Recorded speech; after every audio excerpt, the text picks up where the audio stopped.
Hi, everyone. Welcome back to Mama Genia's Hub podcast. Last festival. This is so exciting to be back on here. And you know what?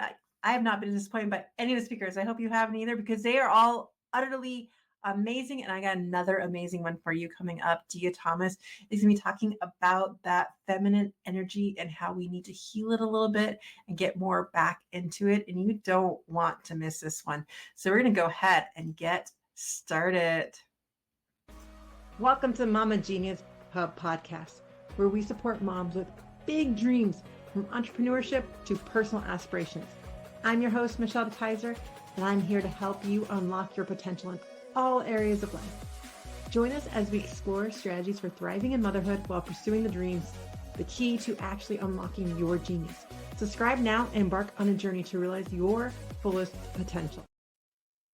And we're back. And so with me today, again, I have Gia Thomas, who is a holistic wellness expert with over 15 years of experience studying the chakra system. She's also a Reiki master practitioner with clients all over the world, also owning a healing, practicing, and crystal shop. She does small business consulting work and focuses on industry in the wellness sector. I'm so excited to bring Gia Thomas to the stage. Welcome, Gia. Hi, everyone. Thank you for tuning in and being a part of the festival.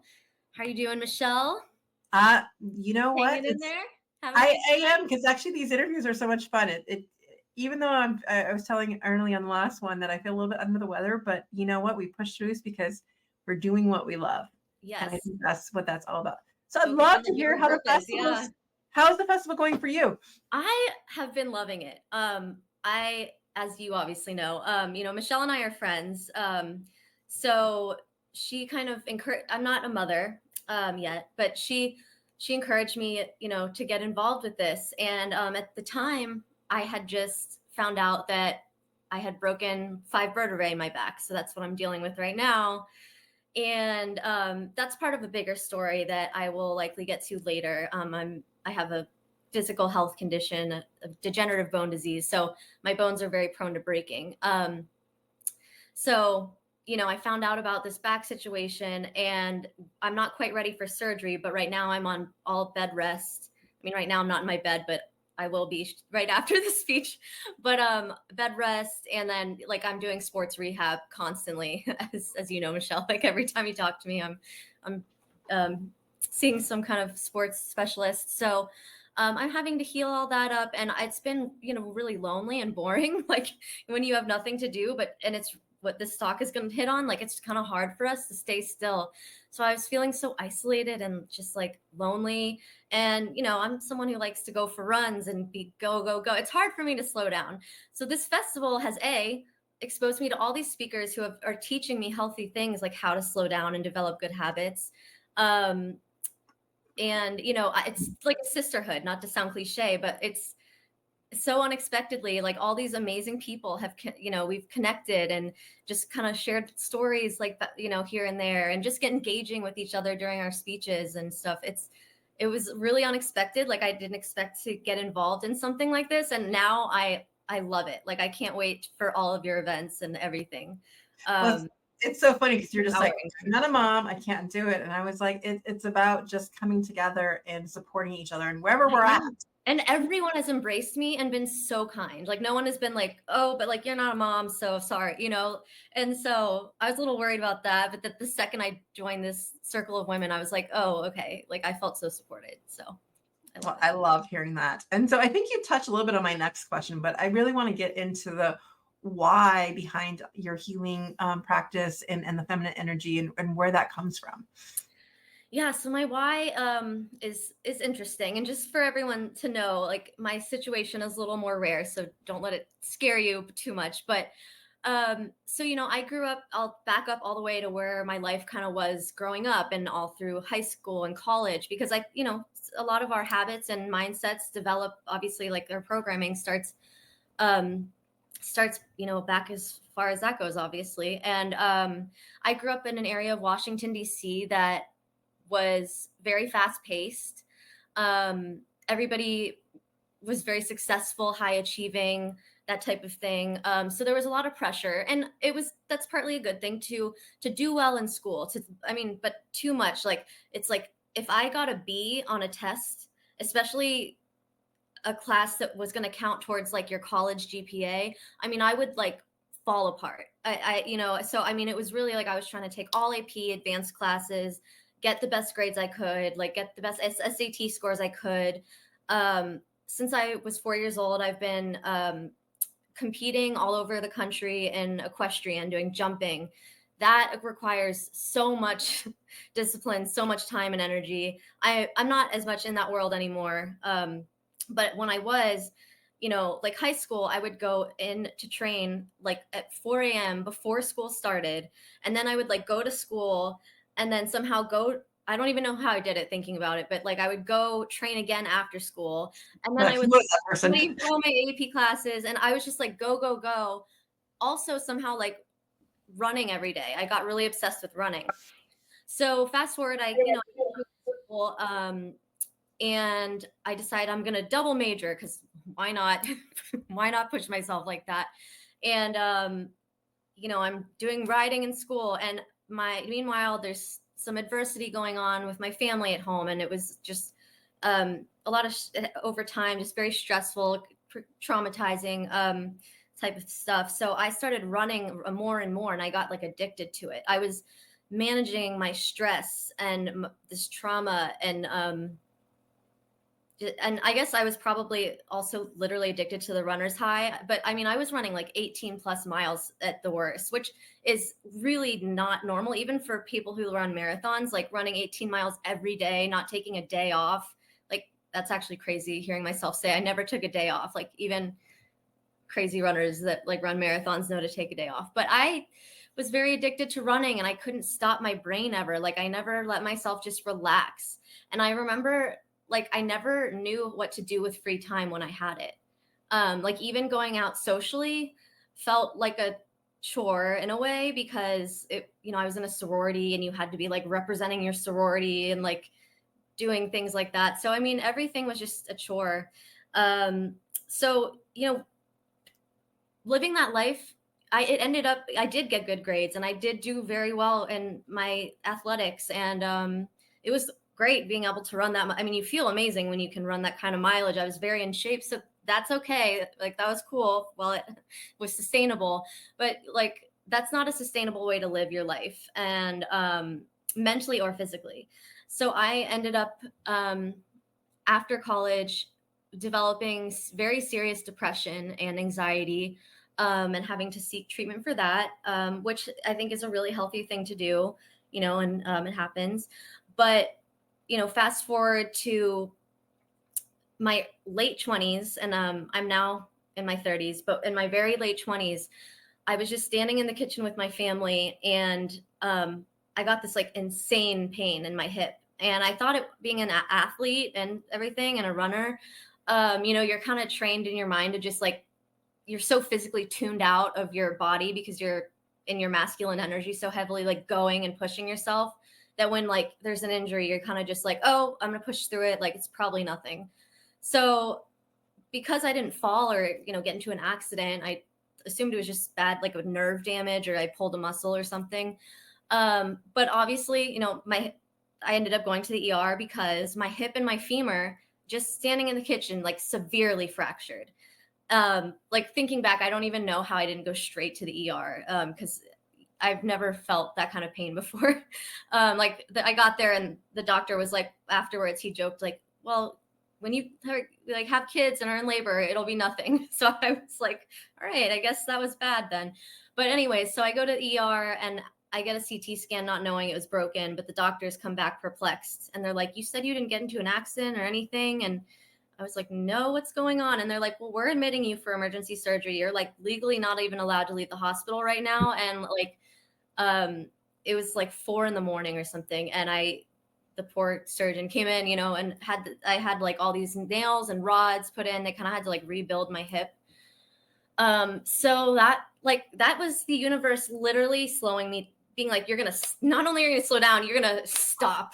Yeah. Like Dead stop. Yeah. Cause like when you break your hip, you can't like get around that. You can't BS your way around that and like find excuses to push yourself. Like I literally spent 6 months after that first surgery, mostly in bed, and like I had to move back in with my parents, which, you know, at that age, like, it's okay to live with your parents, but it just wasn't what I would have chosen. And, you know, God bless my mom, but like she had to like help me shower every day. And I mean, you know, I had to really learn to like stop and like look inward and accept help. So I had this spiritual awakening, and I just realized I wanted to help people. And I looked back and I was like, I realized how burnt out I was, because I also, after college, I entered an industry, like the defense government contracting industry, doing work with like the Defense Logistics Agency and things like that. It was very rewarding, but it was like a very high stress job, you know, while I was still this fast paced person. So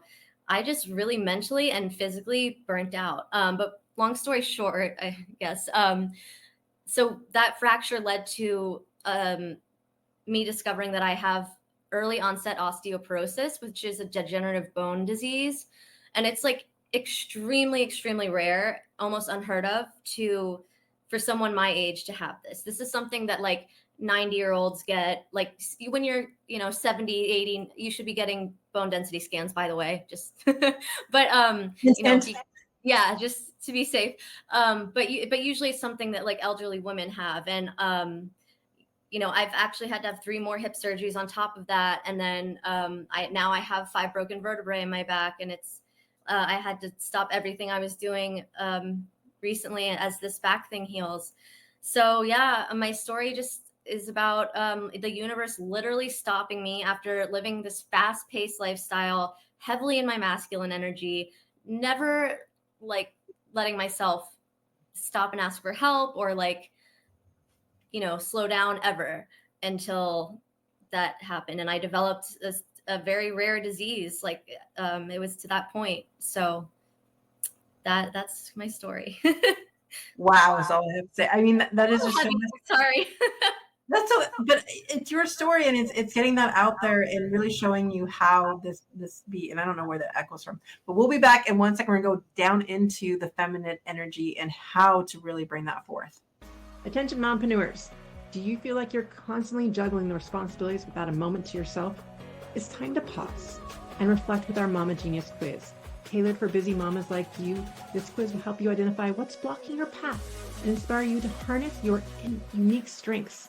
Transform how you manage life and business, find your rhythm, and ignite your joy.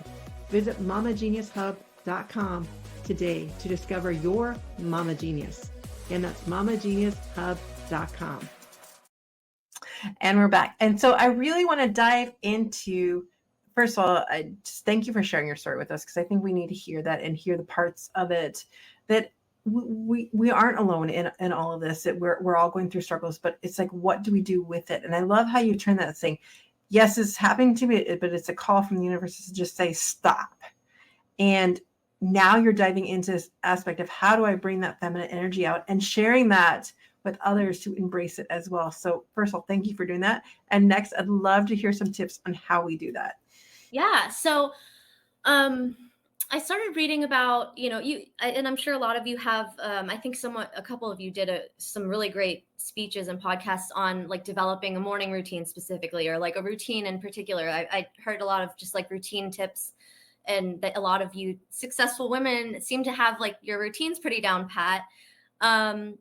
So, you know, I'm looking into micro habits, which are just like small things you can small changes you can make, and then some like bigger things. So just to kind of get into, and I'm literally just going to like list off some ideas. But what I would say is, sorry about that, I'm having a little technical difficulty. You know, small things, literally like hydrate regularly, take care of your body in that way. So drink a glass of water first thing in the morning, carry, you know, I'm one of those typical people that carry a huge water mug with me throughout the day. But, you know, carrying a water bottle to stay hydrated throughout the day. The other thing is like doing small things, not necessarily, you don't have to be glammed up and perfect all the time. You know, we need to embrace our imperfections and let ourselves be imperfect, but doing little self-care habits that make you feel more beautiful and make you feel more, because the like more comfortable you feel in your own skin, the more comfortable you're going to be to slow down, like soften your energy and let yourself like feel inside your body, if that makes sense. So even if that means, you know, maybe I'm not on a budget to, you know, afford a certain skin cream I want, but, you know, I got a bonus or someone's offering to buy me a birthday, I don't know, whatever it may be, you know, you splurge on like an item that really, if it's going to make you feel good, like that might be a good way to actually, you know, encourage you to start a skincare routine or just taking better care of yourself. Things like your posture, you know, embracing the feminine energy. Think about just, you know, the typical like rolling your shoulders back, straight back, but also when you walk, just try this next time you're on a walk. And it's not nothing major, but just like swaying your hips when you walk a little bit, and not like in an insane way, but just kind of like feel the way you're walking. Who I'm walking. Yeah, no, but like feel a little bit sexy and just like swing your hips and feel the flow a little bit. It's weird, but it kind of makes a big difference for me. And whenever I get like remember to think about it, I do feel more feminine and better. So like I said, checking that posture, the way you walk, also being mindful of your breath, like whether it's intentional deep breathing exercises or just being aware of like, so I've realized I get so stressed sometimes I like forget to breathe, just like moment to moment, you know, I'll just be taking these shallow breaths and it's like, just make sure you're breathing. Couldn't be more simple than that, but it's difficult for me sometimes even. So, but yeah, slowing down your breathing, you know, just as you're going throughout your day and paying attention, like, am I breathing too shallowly or not, you know, smiling more, smiling at people, just spreading joy and connection in that small way. Things like gratitude journaling or just embracing gratitude in whatever capacity you're able to, because I know you busy mothers out there, you don't necessarily have time to have like a gratitude journal and like do a self-care, you know, but even just like trying to think throughout the day, I'm feeling a little low. Let me just think of like 3 things around me I'm grateful for. Complimenting others, like, you know, which is like increasing positive interaction and connection. The other one I say is dress thoughtfully. And we don't have to be perfect all the time, but just being a little bit mindful of like, you know, wear a couple bracelets that make you feel better about yourself or throw a pair of earrings on and, you know, maybe just make sure you have a little mascara on if you're going out. We tend to feel a little better about ourselves in that way. So, you know, just being mindful about how you're dressing and presenting yourself to the world, do it in a way that feels right for you and that makes you feel beautiful inside and out. So like if that, you know, taking care of your nails and just anything that you can help you slow down. Like I say organizing your space is actually a really good way to help you like slow down your mental chatter, but also like slow down your routine because you're more organized. So if you love your space and you have an organized space, that's very helpful. Getting into the flow of your body and like stretching regularly is a really great way too. So, but things like yoga, you know, working out, by the way, I don't want anyone to think that because I overran my whole life, like running is great in moderation. And so are cardio and workouts, like that is pulling in some masculine energy, but like it's still important to do that. And so, you know, moving your body, and also developing like some creative hobbies. So for me, I realized I didn't have any hobbies. I was like, my hobbies are just like doing things that make me feel productive. And so it's been really difficult even still for me to think, well, like, what can I actually do for fun? So for some people, that's like my friend learned to make candles recently, and I kind of made fun of her, like, that sounds cheesy, but she started to teach me a little bit. And it's like you get to work with scent and like your hands.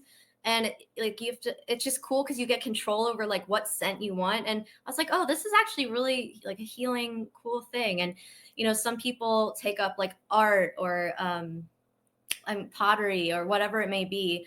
You know, just getting into things like that.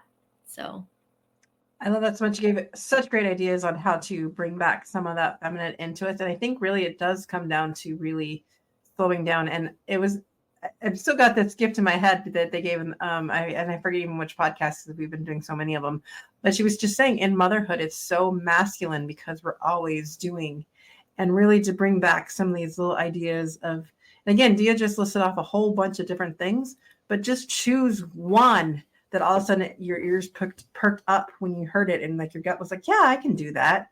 Start with that. You don't need to do everything all at once, but it's really just about picking, where do I start?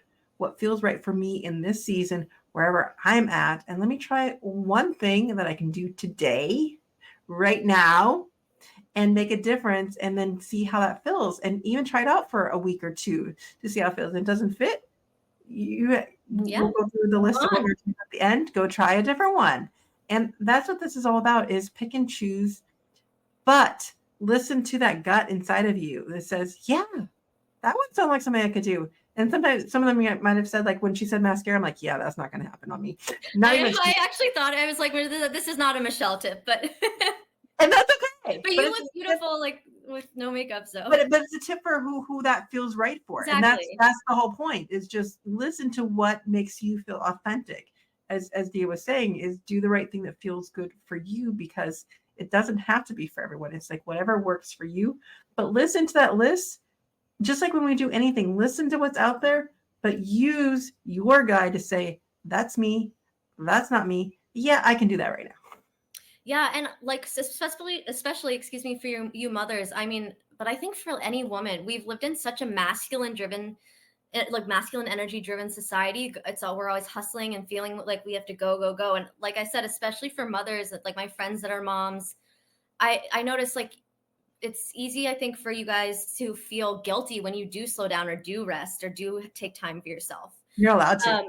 So, and actually, it was Aletha, and I forget your last name. I'm sorry, but she talked a lot about feng shui, and she and I connected, and she said, I was taught that to say rest is purposeful, I think is what she said. And at first I kind of was like, oh, okay, like, yeah, I like that, but I don't know if like that will help me. But sure enough, Aletha, if you're watching, thank you for this. I was resting earlier today and starting to feel that guilt, like antsy feeling, like I needed to do something. And I just said to myself, rest is purposeful. There's intention behind rest. And I just put an intention behind and let myself slow down without guilt, like putting an intention and purpose behind it. And I started to fall asleep and like relax instantly. So that was a great tip from another speaker that I'm going to steal and just plug back in here. But like, I loved that. Well, it's not even I'm going to hold back on the word steal, because it's finding what's right for you. Because I mean, honestly, is there an original thought left in this world? I don't know if there is or not, but it's putting it into your own voice and your own spin on it to how it works. Because you then applied it to something you did that day. And then that example is what really cements it into us. And so it's us now taking from any talk that we listened to in the festival and taking that one idea, bits and pieces, and implementing it. Mm-hmm. And it's that cement, that implementation then of sharing that with someone else. Because when you become the teacher, then it really sinks in. You teach your kids, you teach that idea to whoever, that it really hones into who you are. And that's what makes a difference. And so now it's yours, because you're sharing that with someone and instilling it into knowledge is a gift. It is. And of course. Too. And by the way, another quick way to embrace the feminine energy is doing little things like giving or making like a donation, even if it's a small one. So one of the reasons I did that was because, giving back is a way to embrace the feminine. It's so true. We're so nurturing, and when we embrace into that, and it's releasing that massive feeling of I need to keep it all. But then when we release and give to it, it's that circular abundance feeling of feminine that says it's going to come back. It's all part of us circulating it together and supporting each other, rather than feeling I have to hold on and say it's only me, which I feel comes so much. Like the sense of community just increases when you, in my opinion, when you like give back, and it feels really good. So I love that too. So we're going to dive straight into our 5 questions for Miss Dia. So number 1, what podcast, book, or inspiration thing has really helped you get better at running your business or even life? In general, or from this festival? You take it however you want. Okay, because there's been such great stuff from this festival, but I think one that I really have loved is it's called Beyond the Reiki Gateway. I'm a Reiki practitioner and I have a small Reiki practice. I do have clients all over the world. I absolutely love it. It's one of the ways I'm embracing healing. And it's with Andrea Kennedy. If you guys have ever heard of her, has kind of like a viral. She has mainstream Reiki on YouTube, so check it out. She has great meditations. She's a great Reiki master. But she just has a really great podcast on. It's a combination of like Reiki, but also just tips on like. It's a weird business to be in, getting into that holistic sector. If any of you are in that area of your business, and so she has really helped me. Just kind of figure the Reiki industry out and give me tips on Reiki itself, like as a practitioner, and also making it like less weird, I guess, just because it's a little bit different than your average thing. Because she used to be like a nuclear physicist, so when it's like someone like that coming in, like as this, this icon kind of in the Reiki world, it's like, oh, if they can do it, then. I love that so much because it is really about the inspiration and saying, if they can do it, I can do it. And I mean, that's why I loved even the youth track on here, because I'm like, if these youth can get out here, that's what I was thinking too. It's really about that inspiration, just going, they can do it, so can I, and really passing that on. And especially even how you took Aletha's idea of bringing that into here, but now it's yours because you're owning it. And that's what this festival is all about, is finding those tidbits that you can now own and share with someone else. And I love that you brought that up, which leads us into number 2. What are some of the things your family does for joy and to have fun around and just bring things you guys do together? It's so interesting you ask that, because I was actually thinking about that recently, because I feel like we're a little bit lacking. And I'm like, we haven't had just fun and just like cracked up at each other, but I think, doing family activities where like literally everyone is involved. So we used to go like boating a lot, and that was a lot of fun. But my parents are not as spiritual as I am, but they're slowly like getting it, if you know what I mean. And not that they're like meditating downstairs like a Buddhist now or anything, but like, yeah, exactly. I would be a little concerned. But I have found this concept of, instead of self affirmations, like family affirmations.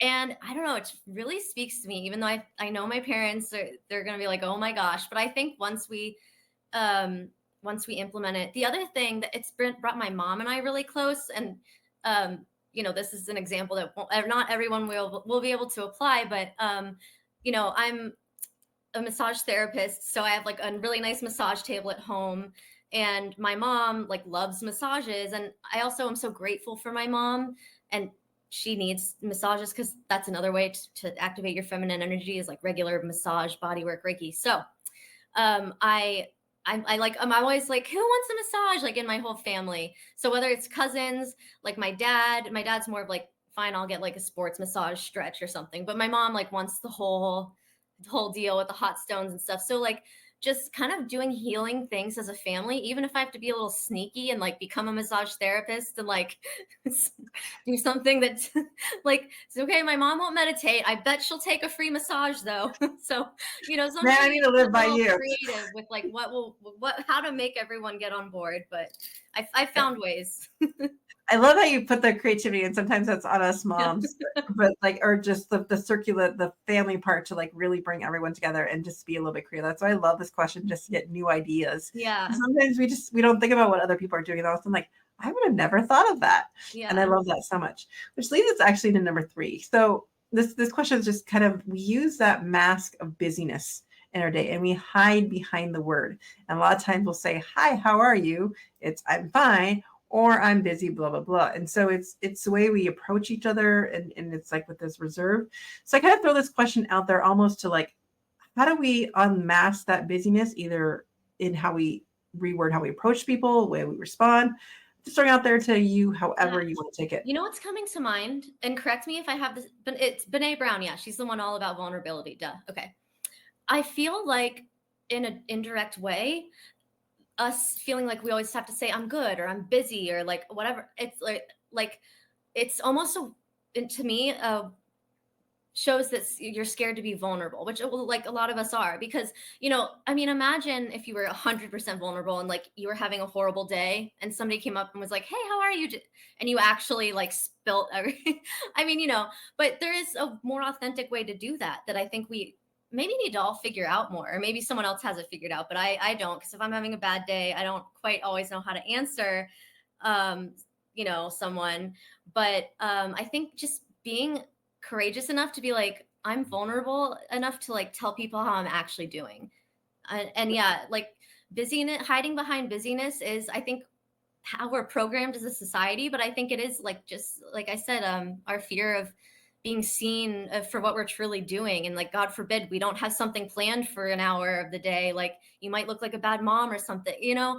I think it's a multifaceted situation, but I have to agree with that so much. And it really is, it is about that vulnerability. Because a lot of times I feel like when we answer, I'm fine, it's, you don't even really care. You're just expecting a nicety, and you're not yeah, actually, it's not an invitation to actually have a connection. It's just like, here's my nicety. it's just like another way of saying hello.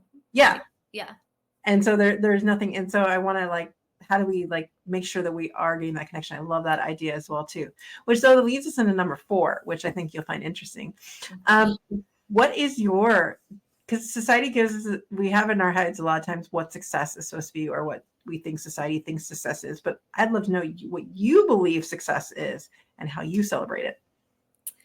Well, I will tell you that I am still learning to heal my feminine and redefine success, because the old me would say success was getting the best grades, like being the best at like anything I was doing, like always winning, always running, like being at the top of my game for everything.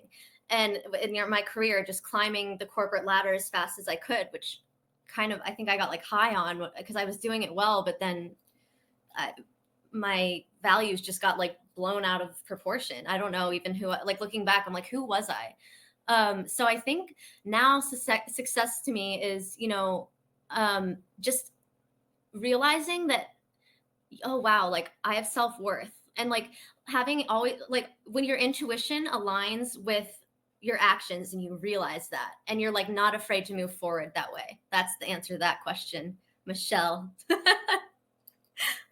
Like kind of like how you're doing. Well, it's true. It's when you're in, I love that. I love how you just said that, whether your intuition aligns with your actual actions. And that's so true. So how would you celebrate that?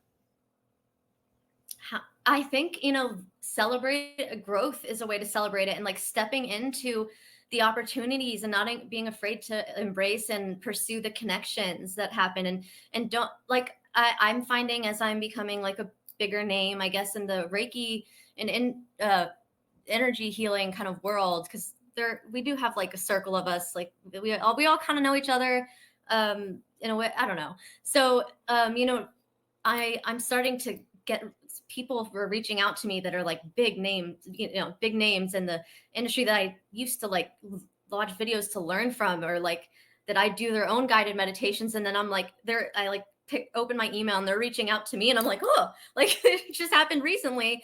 Like one of the number one mediums like in the world, it like reached out, and I have been following her, and it was like super surreal, and we ended up zooming and just like shooting the breeze and stuff for most of it. But like I was just, it was so surreal. But you know, I almost would be like too scared to reach out to people like that.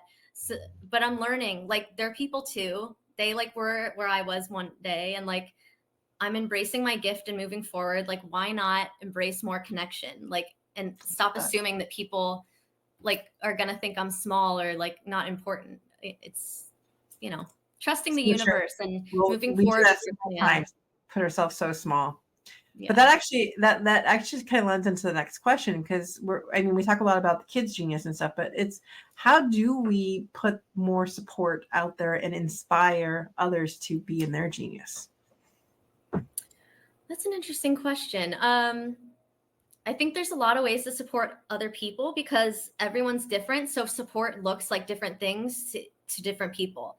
So, you know, I mean, even we're friends in real life. So like, you know, if one of us is having a day or a situation, you know, say you call me and or saying whatever, I'll saying like, okay, well, do you want me to just listen or do you want advice? So first of all, like tuning into people's actual needs and just like asking how you can support them. I think we forget to just like ask how we can support someone, because like when's the last, if you have ever reached out to someone for help with something, think about like it probably almost every time was a yes. Like most of the time when you reach out for help, like you're gonna get a yes. I mean, unless you're like taking advantage of someone or the situation is weird. But so I think, like I'm very willing to teach others about the chakra. Like I love when people come to me and just ask about the chakra system. So just spreading knowledge and just tuning into what the specific needs of others. Because like I'm learning that everyone is wired so differently. So like support looks so different to each different person. So my answer to that in short is just like it depends on the person, and just learning to really like listen and tune into their needs, and then analyzing it from there, what the best way to support them is. But as long as your heart and soul are in the right place, like you're not gonna go wrong. I love that so much. Well, we're running out of time, so tell everyone how they can get a hold of you, and what is your final takeaway for everyone? My final takeaway is, we've been living in this society that's so masculine and energy oriented. And I think it's hard for a lot of us to slow down, but you don't want to end up with burnout, a mental health issue, or something like me, like where you develop an actual physical disease. So just learn to embrace, it's like you said, Michelle, start small.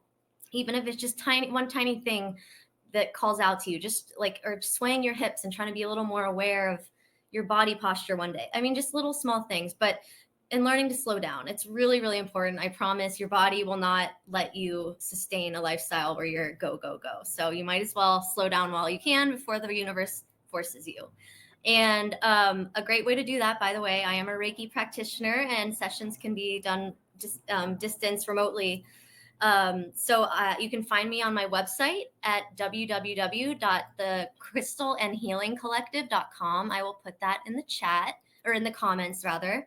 And you are welcome to email me at thecrystalandmineralcollective@gmail.com, or just reach out to me on Facebook. I'm very nice and very personable, and I love when people reach, like, even if you just want to talk about crystals, or like, I feel like this weird energy about something, like I love all the weird stuff too. So anytime anyone has a question about like Reiki, crystals, the chakra system, spirituality, I love just like talking about it. So reach out, connect with me. I love that so much. I Well, love you all. thank you so much, Gia, for coming on here and enlightening us with some of the feminine energy and how to get more into it. And just thank you so much for joining us. Thank you so much, Michelle. You've done a great job with this, and it's been so amazing being a part of it. So thank you. And thank everyone who watched and has been a part of this as well. We're going to put you backstage right now while I go over my takeaways from what you provided for us. So I just want to start, first of all, thank you, Dia. Such amazing giving insight into that feminine perspective. But I just want to start with her saying, reminding us to do what feels right for you. Let's just start with that. You don't need to necessarily do what feels right for everyone else. So what are some of the tips to give that? Our first takeaway today is those micro habits, small changes, making sure that you're hydrating regularly, doing some of those first things for yourself, just one little thing at a time, those small little actions. Which then leads us into number 2, which is then looking at that self-care a little bit. And I love how she puts it in terms of doing something that makes you feel beautiful in your own skin, whatever that is. For me, it's not mascara, but then maybe it's putting some lipstick on or doing something that feels right to you, or that bracelet. I got my necklace on today because that's one of my things. So doing those things that just puts you in your skin. And then number 3 takeaway is looking at that posture. We have that idea of our shoulders and everywhere that we're at, but really putting that sway into our hips and really seeing where is our feminine energy, where can we feel it in our body, which leads us into number 4. Don't forget to breathe, because when you're holding your breath, you're really stuck in that masculine. And when we're just easing in with the breath, we can relax and we can let that in and out, and we can flow through our day more. But when we're holding the breath in, then we feel that pressure. And so feminine energy is pushing us to release and bring in deeper breaths.